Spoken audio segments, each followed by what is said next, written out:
Alors pour ce qui est de la mort, on définit la mort de plusieurs manières à travers l'histoire, mais ce qu'on retient aujourd'hui, c'est le concept de mort théorique par l'information. On va prendre un exemple. Donc vous voyez bien, au Moyen Âge, vous tombez par terre, vous arrêtez de respirer, vous étiez déclaré mort. Il y a encore moins de 100 ans, vous faisiez non, même 60 ans, vous faisiez un arrêt cardiaque et on vous déclarait mort. Et aujourd'hui, on déclare la mort comme l'arrêt permanent de toutes les fonctions cérébrales, de l'activité cérébrale. C'est une plutôt mauvaise définition de la mort parce que des études sur l'ischémie ont permis de définir que même des heures après la mort, la structure est très bien préservée. C'est simplement qu'on n'arrive pas, avec la technologie actuelle, à récupérer l'information et à la lire.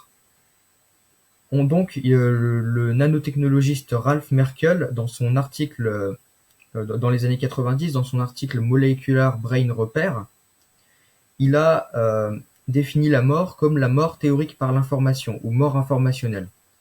Pour lui, tant que les structures encodant la mémoire et la personnalité restent préservées, ou tout du moins peuvent être récupérées et déduites, alors la personne n'est pas morte. Donc si on peut faire l'inférence de la mémoire et de la personnalité, la mémoire n'est pas morte.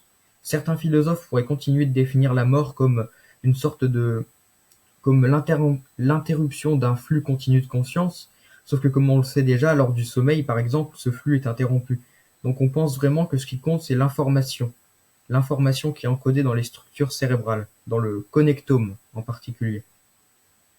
Et de ce que tu as dit, il faut qu'on puisse déclarer la mort légale. En général, quand une personne fait un arrêt cardiaque, elle est déclarée en état de mort clinique. Et quand une personne est déclarée en mort légale, c'est qu'on n'arrive plus à la réanimer dans les minutes qui suivent.